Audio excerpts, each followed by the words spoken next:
male charnya ban ka ya wale lara me we ka yen wundi kon te nyer ti andi ya kwen ka shaga non East Africa yilane mana nyal me sha kwen shende e yen shene yo darura ramana la ti de e shoda me shi wo ga ko du shi nan wai madadiyan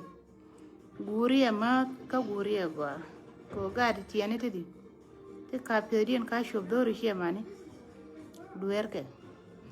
ka duerke di duerke ko wonne mi shi relax ci jawdu palbin ci wene ne ci ciega ca ko nangol ca lara ma di kar lara ma di agar ma tot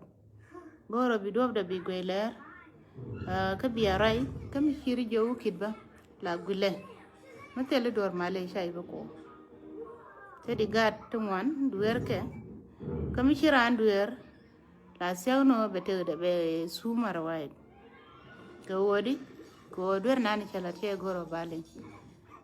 tedi ne dialite mani tiani ke nyari tiani ti yakwan damar ke babada goro bila lat shan chibur penre re kamana matwa lar matot lakin te kamedin malo desun ke dawa ka detail lakin